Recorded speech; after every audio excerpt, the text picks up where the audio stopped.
je n'ai pas pu goûter à la vie associative pourtant très vaste de Sciences Po et ni de mes camarades. Bon alors je comptais pas goûter tous mes camarades mais...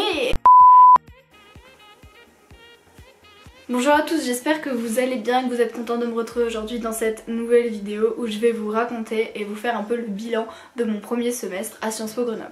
Avant toute chose, je tiens à m'excuser parce que je n'ai pas mon micro pour tourner cette vidéo et donc le son risque d'être un peu moins bon, même si je pense que ça devrait aller parce que comme vous le savez peut-être si vous me suivez sur Instagram, j'ai déménagé etc. Donc je ne retrouve plus mes affaires, j'ai perdu mon enceinte aussi, donc je vais le retrouver d'ici peu, mais en attendant, excusez-moi pour ce petit oubli. Donc dans cette vidéo je vais vous parler comme je vous l'ai dit de mon premier semestre à Sciences Po Grenoble. Pourquoi je fais cette vidéo? Parce que moi-même quand je m'intéressais à Sciences Po en général je cherchais des vidéos témoignages et il n'y en a pas énormément. Il y a quelques vidéos de grands youtubeurs en plus, My Better Self, Hugo Décrypte etc. qui parlent, mais du coup en plus de Sciences Po Paris qui parlent de l'admission etc.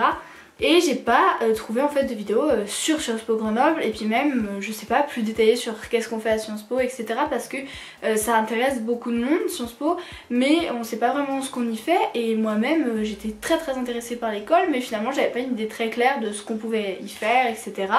Et puis peut-être que ça vous intéresse pas mais en en entendant parler vous allez vous dire ah bah si en fait c'est cool parce que des fois aussi justement on a des préjugés tout simplement. Donc deux choses, déjà mon avis n'engage que moi, je vais vous raconter un peu comment ça s'organise, comment sont les cours etc. Et puis je vais aussi donner mon avis, donc ça vraiment ça n'engage que moi parce qu'il y en a qui vont adorer la macroéconomie, moi je déteste et inversement. Donc vraiment prenez ça comme un truc très personnel mais ça peut vous donner quand même une idée d'ensemble. Et deuxième chose, je n'ai fait qu'un semestre à Sciences Po Grenoble. Voilà, c'est pas tous les Sciences Po, c'est pas représentatif du parcours que je vais avoir là-bas parce que ça ne représente que quelques mois. Ce sont mes premières impressions, mais justement je trouve ça intéressant si bah voilà, d'autres premières années peut-être regardant cette vidéo auront d'autres retours d'expérience et puis même bah voilà, ce sont mes premières impressions tout simplement, donc je pense que ce sera rigolo de regarder cette vidéo dans 5 ans et de voir ce que je pensais de l'école et des cours à ce moment là et puis voir si avec le temps j'aimerais plus, moins etc. Donc voilà, je trouvais ça intéressant et puis même si vous n'êtes pas intéressé par Sciences Po et vous avez juste envie de savoir comment je vais et comment me plaisent mes cours, et bien vous êtes au bon endroit. J'aimerais juste vous montrer le petit pull que j'ai acheté sur Vinted qui est juste magnifique avec les petites manches bouffantes comme ça. Oh, j'aime trop. Et en plus de ça bien sûr on a le contexte Covid, donc c'est à dire que moi je vais vraiment parler que des cours en fait parce que je n'ai pas pu goûter à la vie associative pourtant très vaste de Sciences Po et ni de mes camarades. Bon alors je comptais pas goûter tous mes camarades mais... Donc on va faire un petit point Covid, donc voilà, dès à présent, j'ai été que très peu en cours, je crois qu'on n'y allait que 3 semaines finalement, pour 6 heures chaque semaine on a fait que les TD, par exemple je n'ai jamais vu mon prof d'anglais, voilà, j'ai vu une seule fois ma prof d'italien etc, mes camarades donc je les ai pas vus beaucoup, on a eu une espèce de pré-rentrée, il y a eu quelques sorties mais voilà toujours avec le masque, même en extérieur etc, donc compliqué pour se connaître. Et ça a été quelque chose un peu compliqué à gérer forcément dans ce début de cursus parce que bah voilà on n'a pas pu rencontrer nos camarades, se faire des amis etc. Il y en a beaucoup qui habitent loin, qui n'habitent pas forcément vers Grenoble donc ça c'était un peu compliqué et forcément je pense que là je peux parler au nom de tout le monde. Ça n'a pas aidé en fait à se mettre dans le train des cours et il y en a beaucoup je crois qui ont été déçus et qui ont perdu de la motivation parce que c'est compliqué en fait d'être devant son ordinateur tous les jours, les week-ends aussi pour rendre les devoirs, essayer d'être concentré, bah voilà c'est pas la chose la plus évidente. Mais donc du coup je vais faire abstraction de ce détail entre guillemets pour le reste parce que je vais vraiment vous parler donc des cours et comment ça se passe etc en omettant le détail Covid. Donc les cours à Sciences Po, encore une fois Grenoble, même si je pense que dans beaucoup d'autres Sciences Po ça s'organise à peu près de la même manière mais les matières sont peut-être pas les mêmes, pas au même moment etc. Donc regardez en tête que c'est à Sciences Po Grenoble mais je pense que ça donne une bonne idée en général de comment s'organisent les Sciences Po. Donc nous avons un vocabulaire spécifique à Sciences Po, donc les TD sont des CM et donc c'est pas des cours magistraux, ce sont des conférences de méthode. Les cours magistraux sont des CF, des cours fondamentaux. Donc déjà ça c'est un peu compliqué, donc moi quand je parle à d'autres gens je dis TD au lieu de CM parce que sinon on perd tout le monde. Ensuite on a des cours de langue, donc nos deux langues vivantes qu'on avait pendant le lycée, puis ceux qui faisaient une LV3 peuvent aussi la garder. Et enfin nous avons des cours spécialisés appelés CS. Donc pour ce premier semestre pour les CM, donc les TD, c'est vraiment la chose que j'ai le plus appréciée. Donc on est en petit groupe, c'est ce que j'appelle un peu ma classe, on est 20. Et donc du coup dans ce cours on est censé approfondir un petit peu la matière qu'on traite en cours magistraux, en cours fondamentaux. Et donc j'avais sociologie, sociologie politique et histoire. Bon, ce qui est un peu bizarre c'est qu'on n'a pas les CF en même temps que les CM forcément. Genre on avait CF de sociologie et TD de sociologie, mais on n'avait pas, enfin on avait histoire en TD ce semestre et on aura histoire au semestre prochain en cours fondamentaux. Mais bon, voilà. Et donc dans ces conférences de méthode, ce qui est demandé en général, c'est qu'on a une lecture à faire par semaine d'un texte. Donc en sociologie, un texte de sociologie, avec souvent une fiche de lecture à rendre, soit des questions, etc. Donc j'ai beaucoup apprécié ça parce que, alors c'est beaucoup de boulot franchement, parce qu'il faut lire, faut se taper une vingtaine de pages pour chaque matière, chaque semaine, et faire la fiche, etc. Et des fois c'est un peu compliqué, on est un peu sous l'eau, mais je trouvais ça très intéressant parce que on lit des vrais textes entre guillemets de sociologie. Enfin je veux dire au lycée, en ES on fait de la sociologie, on étudie des concepts vite fait, mais je sais pas, on lit jamais de vrais textes, alors que là on est... Donc là voilà, on est dans un vrai texte avec des preuves empiriques, qualitatives, quantitatives, les graphiques, les ci, les ça, et je trouve ça intéressant de voir, enfin j'ai trouvé ça intéressant de voir comment se développe en fait l'argumentation sociologique. Donc pareil en sociologie politique, en histoire on lisait donc des documents historiques forcément, et puis il y avait des exposés à faire, enfin un groupe passait chaque semaine en exposé, il y avait des fiches de lecture, donc ça c'est quelqu'un aussi chaque semaine environ qui lit un article scientifique historique détaillé et qui en fait le compte rendu à la classe. Comme ça évite à tout le monde de le lire parce que sinon c'est juste impossible, ça fait trop de boulot. Et nous ça nous permet d'avoir des détails sur un problème en particulier, une problématique, etc. Donc c'est intéressant. En sociologie politique on avait à chaque fois un exposé qui devait être en lien avec le thème traité et un fait d'actualité, et ensuite une question générale pour la classe, on débattait sur ça en essayant de le faire de la manière la plus sociologique possible. En sociologie on avait chaque semaine des débats sur des thèmes, et en fait on a deux duos et un thème, et on doit une équipe doit défendre le pour, une équipe doit défendre le contre. Donc le genre de questions qui étaient posées, moi celle que j'ai traitée, j'en ai traité deux, c'est le mariage est une institution dépassée. Donc moi je devais défendre que non, et donc là on argumente avec des arguments purement sociologique, quasiment exclusivement. Et le deuxième c'était il n'y a plus de lutte des classes en France. Il y a eu aussi un sujet sur la drogue, sur plein de sujets, et je trouvais ça super enrichissant en fait, ces histoires de débat, parce que on est amené à défendre des positions qu'on partage pas forcément, ou même des questions sur lesquelles à la base, enfin par exemple, est-ce qu'il y a encore une lutte des classes en France? On m'aurait dit ça comme ça, j'aurais pas trop su quoi répondre, c'est un peu compliqué comme question. Et le fait du coup de devoir faire des recherches et de défendre une position en particulier, et ensuite d'écouter la version inverse en fait de tes camarades qui défendent la position contraire, et c'est super enrichissant. Écouter ces débats aussi, c'était vraiment cool. Ça nous a permis forcément d'avoir une argumentation beaucoup plus solide. Je trouve que, enfin en tout cas dans la classe on s'est beaucoup amélioré, je trouve, sur ça au bout des 12 séances, vraiment c'était beaucoup mieux à la fin. Voilà, ça permet d'argumenter, d'en apprendre plein sur des sujets, de se faire des opinions parfois, et je trouve qu'aussi un truc important c'est que ça montre qu'il n'y a rien qui est noir ou blanc, et parce que nous on est obligé de défendre telle position pour, telle position contre, et on peut pas en déroger. Mais à la fin du débat, quand les personnes échangeaient entre elles, on voyait bien que c'était jamais, voilà, la position n'est jamais manichéenne, et que dans les réalités il y a toujours des nuances à chaque problème, et que on le sait, l'extrême n'est pas bon, et donc je trouvais que ces débats étaient intéressants aussi pour ça. Ensuite les cours magistraux, ça dépend lesquels, ça dépend du prof. Moi j'ai plutôt bien aimé dans l'ensemble, j'ai adoré la sociologie, de toute façon j'adore la sociologie. Là on avait une matière qui s'appelait politique comparée. Bon, j'avoue que j'ai moins aimé, c'était très théorique, alors c'était intéressant, on a vu la formation des états, la démocratie, les guerres civiles, etc. Mais à mon goût c'était très théorique. Et enfin le cours fondamental de macroéconomie que j'ai complètement laissé tomber parce qu'au début j'ai commencé à le suivre et j'ai fait déjà c'est ennuyant parce que je trouvais la prof j'aimais pas et puis je me disais surtout on a tout vu en ES donc c'est pas grave, je laisse tomber, ça me saoule, j'apprends rien, voilà, bref.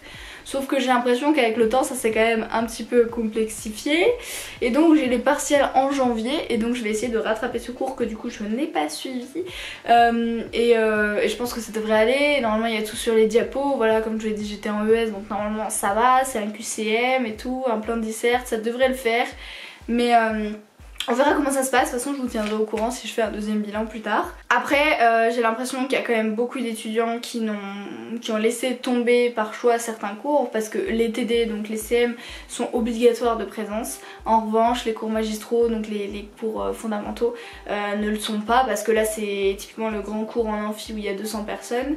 Enfin 200 personnes sur Teams du coup. Mais du coup il y en a pas mal qui ont laissé tomber soit tous les cours, soit un en particulier. Je sais qu'on est pas mal à avoir laissé tomber la macroéconomie en effet.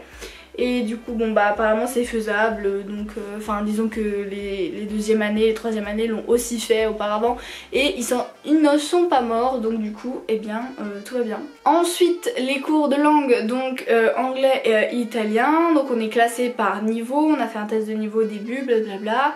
Et donc c'est pas les cours qui m'ont le plus transcendé honnêtement. Déjà, enfin c'était pas des cours désagréables mais j'ai pas très bien accroché, peut-être aussi parce que c'était à distance. En anglais, bah j'ai pas beaucoup aimé ce qu'on a fait, je trouvais pas ça, voilà. Bon à un moment on s'est mis à débattre, on faisait des débats aussi. Bon c'était sympa, c'est vrai que ça permettait de parler mais voilà j'ai pas l'impression d'avoir réellement progressé parce que bah c'est compliqué à distance, voilà c'était pas un cours désagréable mais j'étais pas non plus en kiff quoi. Et en italien eh bien c'est aussi très sympa, franchement c'est un bon moment, j'adore la prof, les élèves aussi sont sympas mais bah le niveau est pas assez élevé pour moi en fait, enfin du coup j'apprends pas grand chose voilà mais bah c'est comme ça, c'est normal, je veux dire je vais partir en Italie l'année prochaine et là vraiment je pourrais finir de consolider ce qui me reste à consolider mais en cours je vois pas trop ce que je pourrais faire pour progresser en fait. Voilà, donc j'ai été évaluée en langue aussi parce que là on va devoir remplir pendant ces vacances nos vœux pour la mobilité à l'international l'année prochaine donc vous me connaissez, je vais choisir l'Italie à 100%. Mes premiers vœux du coup en premier je mets Bologne, en deuxième Florence et après on va varier un peu peut-être Milan, Padoue etc. Mais franchement j'espère être prise ou à Bologne ou à Florence mais normalement je croise les doigts. Donc évaluée en niveau de langue, j'ai été évaluée C2- en italien. Donc le moins veut dire que le prof considère que le niveau est en cours d'acquisition et qu'il sera acquis d'ici la fin de l'année en gros, et B2- en anglais. Donc je trouve ça assez représentatif, j'étais très contente d'être estimée C2 en italien. Je pensais pas être quand même à ce point parce que bah pour ceux qui savent pas les niveaux de langue ça va de A1 à C2, nous on est C2 en français, on est bilingue quoi. Et donc C2- en italien, bah j'étais très contente et B2- en anglais, je trouve ça aussi correct parce qu'honnêtement mon niveau d'anglais, je me débrouille mais enfin je fais pas des merveilles donc ça me paraît logique quoi. Et enfin les CS, donc les cours spécialisés, on est obligé d'en choisir un obligatoire sauf si on choisit un autre régime spécial mais la plupart des gens font ça. Qui sera noté, donc c'est des cours un peu sur un thème, donc on a plein de trucs, hein. Tu peux faire du droit administratif, la géopolitique, le Moyen-Orient depuis telle date, la relation entre France et États-Unis, blablabla, il y a des choses aussi en langue.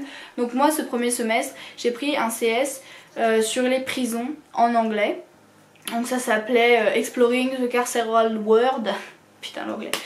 Voilà, et donc c'était assez sympa, c'était avec une criminologue britannique qui nous faisait le cours et qui nous racontait un petit peu ses expériences en tant que chercheuse dans les prisons. On avait aussi des choses un peu plus théoriques etc. On a eu aussi des prisonniers qui sont venus nous parler de leur expérience.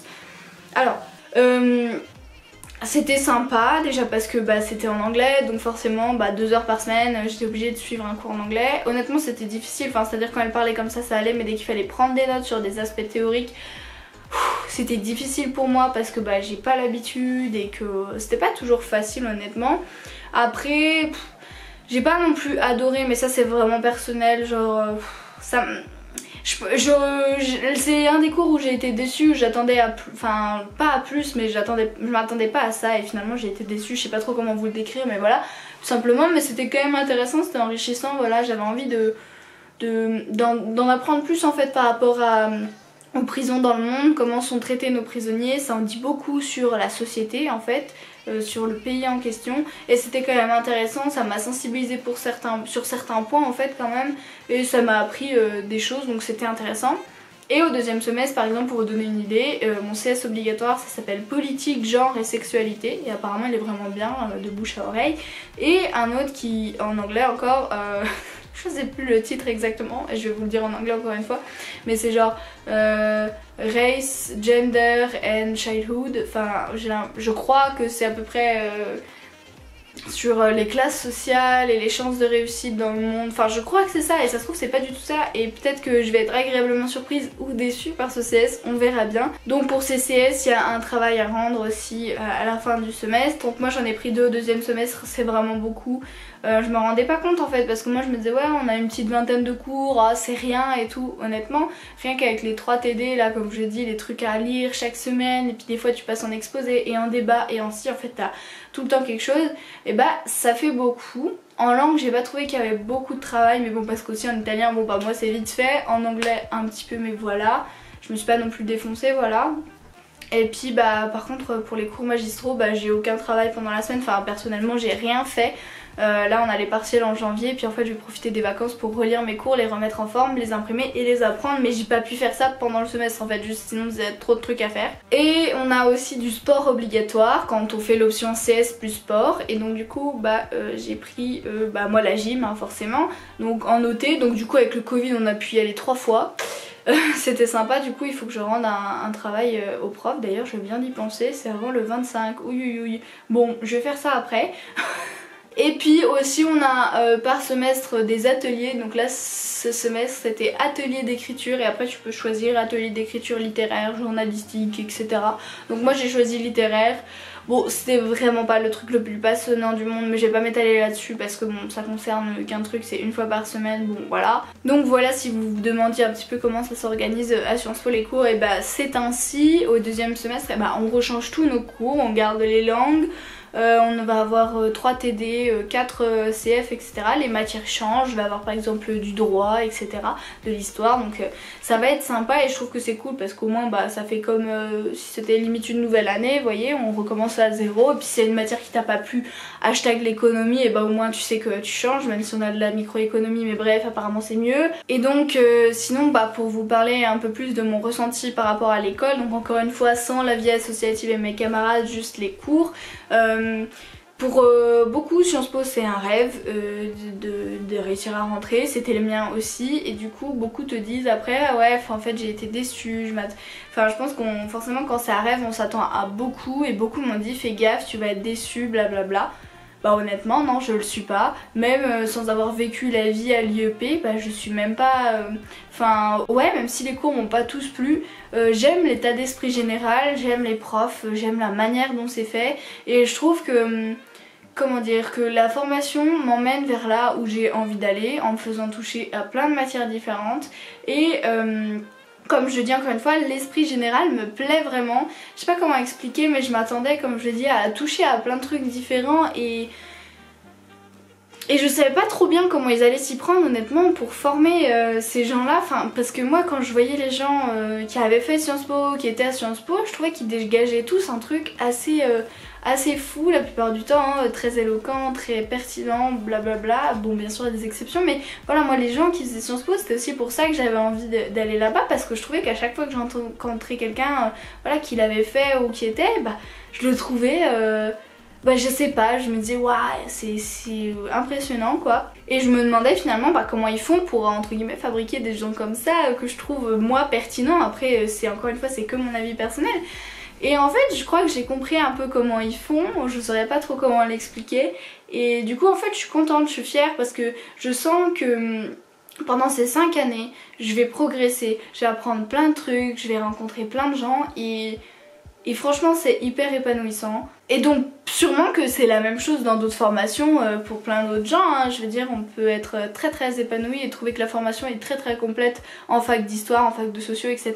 Je suis pas du tout en train de dire que si tu vas pas à Sciences Po, c'est nul, hein. Me faites pas dire ce que j'ai pas dit encore une fois, et puis de toute façon j'ai pas testé la fac donc je peux pas vous dire. Mais en tout cas pour mon point de vue personnel, non, je suis pas déçue de Sciences Po. En plus on m'a dit que le premier semestre de la première année c'était loin d'être le plus ouf. Donc moi je l'ai pas trouvé décevant, je suis contente d'être entrée là et je sens que ça me correspond. Alors après je sais que dans ma promo il y en a qui sont en train de se rendre compte que bah ouais la formation est pas faite pour eux, que bah ça leur parle pas, et encore une fois c'est très personnel. Mais moi voilà, je trouve que ça m'apporte énormément dans le pouvoir de l'argumentation, dans apprendre à argumenter de manière juste, à avoir une large connaissance de la société, que ce soit grâce à la sociologie politique, le comportement électoral des gens, pourquoi les choses se passent comme ça. Et j'aime vraiment beaucoup en fait, je trouve ça très passionnant de toucher à autant de sujets et ouais voilà, ça me plaît quoi finalement, donc je trouve que bah c'est cool. Donc j'espère qu'avec ce retour d'expérience bah vous pourrez peut-être confirmer mes dires si vous êtes à Sciences Po aussi, partager vos expériences si vous êtes à un autre Sciences Po, etc. Dire que ce que je dis. Donc voilà, j'espère que si comme moi t'étais quelqu'un qui cherchait un retour d'expérience sur Sciences Po et qui ne trouvait pas, et de plus est sur Sciences Po Grenoble, et bien tu es satisfait et tu es content d'avoir mon retour. Moi j'aurais vraiment beaucoup aimé en avoir. Si vous êtes quelqu'un de l'IEP, de ma promo, n'hésitez pas à commenter vous ce que vous avez ressenti, si vous êtes d'accord avec moi ou pas, si vous êtes d'autres années également, si vous êtes d'autres Sciences Po en première année ou pas, bref. Commentez, dites ce que Sciences Po vous apporte pour vous, ce qui vous apporte pas, si vous êtes déçus, si vous avez quitté Sciences Po. Je sais qu'il y a une de mes abonnées que j'adore, qui je considère comme un peu une amie, qui a fait Sciences Po. J'ai appris une année puis en fait a lâché parce qu'elle s'est rendue compte que c'était pas son truc, et c'est aussi intéressant. Et du coup bah comme je vous l'ai dit, j'espère que je referai 10 bilans peut-être à la fin de l'année scolaire, finalement en juin juillet. Je vous dirai comment ça s'est passé, bah tous mes partiels, si j'étais admise, ma destination, etc. pour l'étranger, et faire un bilan complet de ma première année. Ne vous inquiétez pas, bien sûr, dans ma deuxième année à l'étranger je vais filmer à Donf et je vais faire des vlogs de voyage, etc. en Italie, parce que j'ai tellement hâte d'y aller, ça va être trop bien. Et puis sinon j'espère que vous allez bien, que vous allez passer de bonnes fêtes. Moi j'ai pas posté depuis longtemps. Si vous me suivez sur Instagram, vous savez que bah, c'était une période compliquée, que j'ai eu beaucoup de choses à gérer, etc. puisqu'on est tous fatigués et que finalement bah ouais, Sciences Po m'a pris énormément de temps même si j'étais à la maison, et donc pas forcément le temps de filmer et de poster. Sur ce, je vous laisse admirer mon pull avec des manches bouffantes et puis je vous dis à bientôt.